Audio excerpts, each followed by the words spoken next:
Hoy conoceremos la historia detrás de Nemesio Oseguera Cervantes, el Mencho, el hombre que construyó el cártel más poderoso de México y que firmó su propio final con cada decisión que tomó. Hay organizaciones criminales que operan en las sombras, se mueven en silencio, negocian, corrompen, desaparecen, y hay otras que en algún punto deciden que ya no les importa que las vean, que su poder es tan grande, que las reglas ya no aplican para ellos. El Mencho tomó esa segunda decisión, y durante 10 años cometió 5 actos tan extremos, tan inimaginables, que terminaron firmando el final de su historia. 5 momentos en los que cruzó una línea que no tenía regreso. Esto es lo que hizo. Y esto es lo que le costó. Ningún cártel lo había hecho jamás, y ellos lo hicieron antes del desayuno. 1 de mayo de 2015. Villa Purificación, Jalisco, un municipio remoto en la sierra. Bosques cerrados, caminos de terracería, sin testigos. El gobierno federal lanza esa madrugada lo que describen como el operativo más ambicioso en la historia del estado. Sedena, Marina, Policía Federal, PGR, Inteligencia Civil. Todos juntos. El objetivo, Nemesio Cervantes, el Mencho. 4 aeronaves sobrevuelan la sierra en formación. Una de ellas es un helicóptero Cougar de la Fuerza Aérea Mexicana. Matrícula 1009. A bordo, 18 personas, 5 tripulantes, 11 elementos militares, 2 agentes federales. Nadie a bordo sabe lo que está a punto de ocurrir. Desde el aire detectan un convoy inusual en la carretera, camionetas que no encajan, movimientos que llaman la atención. El piloto decide acercarse. En tierra, los hombres del CJNG no esperan con esperan con un lanzador RPG-7, arma de fabricación soviética, diseñada originalmente para inutilizar tanques. El proyectil sale del tubo, 2 segundos en el aire, impacta el rotor de cola. El Cougar pierde el control, gira, cae, y cuando toca tierra, estalla. Los sobrevivientes intentan salir entre las llamas. Los sicarios abren fuego para abatirlos totalmente. Browning M2, fusil Barrett M82. Los tripulantes de las otras aeronaves los rescatan bajo fuego cruzado. Al final del día, 9 personas sin vida. 8 militares, un agente federal. Pero el Mencho no huyó. Contraatacó. En las horas siguientes, el CJNG desplegó 39 bloqueos simultáneos en 25 municipios de Jalisco. 11 sucursales bancarias incendiadas. 5 gasolineras. 36 vehículos en llamas. 26 rutas de transporte bloqueadas. Y no solo en Jalisco, también en Guanajuato, Colima, Michoacán. México despertó ese 1 de mayo con medio país paralizado. La DEA lo anotó en sus expedientes ese mismo día. Prioridad máxima. Porque lo que ocurrió no fue un enfrentamiento, fue una demostración. Un grupo criminal acababa de probarle al Estado que tenía capacidad de guerra. No era un rival, era un adolescente de 17 años con teléfono y demasiados seguidores. Abril del año 2000. Villa Juárez, Sinaloa. Nace Juan Luis Lagunas Rosales, en una familia que se desintegra antes de que él pueda recordarla. Su padre, ausente desde antes de su llegada. Su madre, se va cuando él todavía es un niño. Lo cría su abuela, María, vendiendo tamales en la calle para que el nieto coma. Juan Luis abandona la escuela tras un año de secundaria. A los 14 lava autos. A los 15 se va a Culiacán solo, limpia parabrisas, ayuda en puestos de comida, sobrevive. Solo quería ser alguien. 2015. Un amigo lo graba en un momento de debilidad. El video se vuelve viral. Un chico de baja estatura, cara de niño, completamente fuera de control por el alcohol.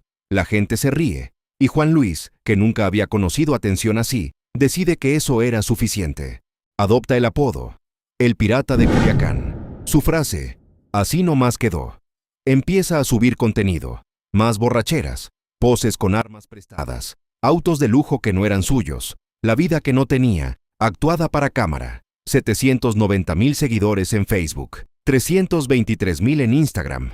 Lo llamaban youtuber, aunque nunca tuvo canal propio. Otros subían sus videos para monetizarlos a él. Le daban alcohol, lo grababan, ganaban visitas. Era el espectáculo, nunca el beneficiario. En una entrevista, el conductor Pepe Garza lo miró a los ojos y le dijo algo que parecía un consejo, pero era una advertencia. El pirata y sus amigos se rieron. No entendieron. Entonces vino el video. Juan Luis, en uno de sus directos, dice algo que no debió decir.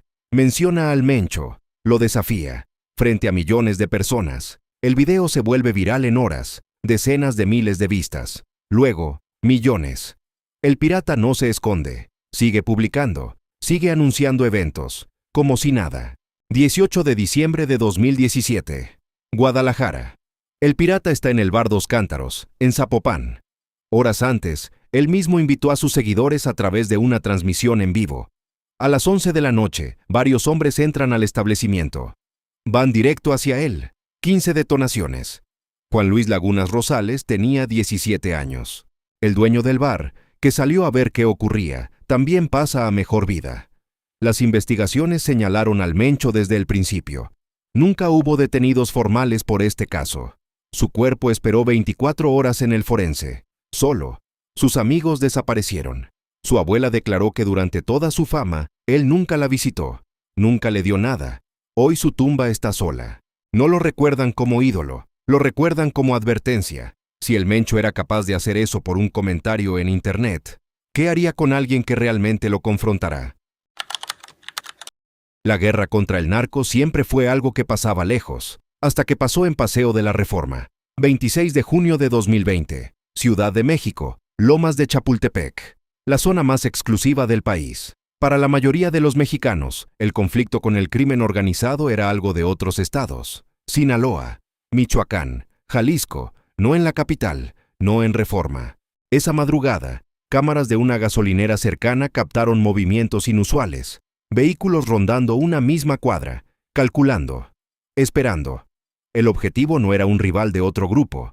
El objetivo era Omar García Harfuch, secretario de Seguridad Ciudadana de la Ciudad de México, el jefe máximo de la policía capitalina, el tercer cuerpo armado más grande del país, detrás únicamente del Ejército y la Guardia Nacional. El CJNG había decidido enviar un mensaje directo al corazón del Estado mexicano. 6:38 de la mañana. García Harfuch viaja en su convoy blindado hacia una reunión de gabinete con la entonces jefa de gobierno. El convoy avanza por Paseo de la Reforma, cruza Monteblanco, una camioneta blanca se atraviesa, bloquea el paso, la trampa se cierra. Entre 25 y 28 hombres descienden de los vehículos, no llevan armas ligeras, llevan equipo de guerra, fusiles Barrett calibre 50, capaces de perforar blindaje como si fuera cartón, granadas de fragmentación, de asalto. Una segunda camioneta flanquea el convoy para detonar desde otro ángulo. Es una táctica de emboscada militar, coordinada, ensayada. Los escoltas no retroceden, repelen el ataque con todo lo que tienen. Durante 3 minutos, Paseo de la Reforma se convierte en zona de combate. Más de 400 detonaciones. Vecinos se tiran al suelo en sus departamentos. Un camión de pasajeros que circulaba por ahí recibe al menos 50 impactos. Cuando los sicarios huyen, dejando chalecos y armamento tirado en la calle, el panorama es devastador. La unidad en que viajaba García Harfuch recibió más de 400 impactos. Rafael y Edgar, sus escoltas de años, los hombres que pusieron su cuerpo entre las balas y su jefe, no lo lograron. Gabriela Gómez, comerciante del Estado de México que pasaba por ahí camino al trabajo, tampoco. Una víctima de una guerra que nunca fue la suya. Omar García Harfuch sobrevivió. 3 impactos en hombro, clavícula y rodilla. Esquirlas en múltiples partes del cuerpo. Desde el hospital, publicó en redes. Esto fue en represalia por las acciones tomadas contra el CJNG en la capital. La policía capitalina detuvo a 12 sospechosos en las primeras horas, luego 19. Entre ellos, el señalado como autor intelectual, un jefe de sicarios del CJNG en Jalisco. En marzo de 2024, un tribunal condenó a 12 integrantes del cártel a más de 300 años de prisión cada uno. En diciembre de ese mismo año, 2 más recibieron 86 años. 14 personas sentenciadas en total. Pero lo más irónico de todo esto llegó después. El hombre al que intentaron eliminar ese día, García Harfuch, no terminó en una oficina olvidada. Terminó como secretario de Seguridad a nivel federal, con acceso a toda la inteligencia militar del país, y con una cuenta pendiente que él nunca olvidó. No eran rivales. Eran amigos en una feria de pueblo. 11 de agosto de 2023. Lagos de Moreno, Jalisco. Un municipio colonial. Calles de piedra. Plazas con árboles. Iglesias iluminadas al atardecer. Esa noche había feria anual. Luces, música, familias. 5 amigos deciden pasar la noche juntos, como lo habían hecho decenas de veces desde niños. Tienen un lugar favorito. El Mirador de San Miguel, un punto alto del pueblo desde donde se ve todo Lagos. Roberto Olmeda, 20 años, estudiante de ingeniería industrial, boxeador, no tomaba alcohol, no salía de noche. Diego Lara, 20 años, herrero, oficio aprendido de su padre. Uriel Galván, 19 años, recién terminado el bachillerato, también boxeador. Jaime Martínez, 21 años, obrero de construcción, le encantaba bailar. Dante Cedillo, 22 años, ciclista de élite, 2 medallas de oro en la Olimpiada Nacional. Trabajaba en un restaurante para ahorrar y abrir su propio negocio. Ninguno tenía vínculos con el crimen organizado. Ninguno estaba en malos pasos. Eran 5 amigos en una feria. 10:55 de la noche. Diego le manda un mensaje a su familia. Ya voy para la casa. La puerta nunca se abrió. Al día siguiente, sus familias reportan la desaparición. La respuesta policial es mínima. Lagos de Moreno está en Jalisco, territorio del CJNG. Aquí desaparecen miles de personas. Nadie dice nada. El carro de Diego aparece el 13 de agosto, estacionado en la colonia San Miguel. Intacto. El 14 de agosto, una fotografía empieza a circular por WhatsApp. Las familias la ven, y el mundo se les viene encima. Los 5 están en la imagen, arrodillados en el patio de una finca en ruinas, golpeados, inmovilizados. Sus rostros, un reflejo de lo que el terror le hace al cuerpo humano. Al día siguiente, un video de 1 minuto paraliza al país. No voy a describir lo que contiene, solo diré que fue diseñado con un propósito específico: demostrar que no había límite, que podían hacer lo que quisieran, con quien quisieran, cuando quisieran. El 14 de agosto por la tarde encuentran un vehículo calcinado en la carretera. En el interior, restos humanos. La fiscalía asegura la finca. Encuentran manchas hemáticas, zapatos de los chicos, sus teléfonos enterrados en el lodo, armas, estupefacientes.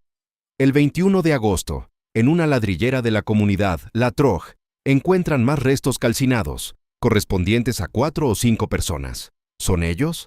El análisis de ADN no puede confirmarlo.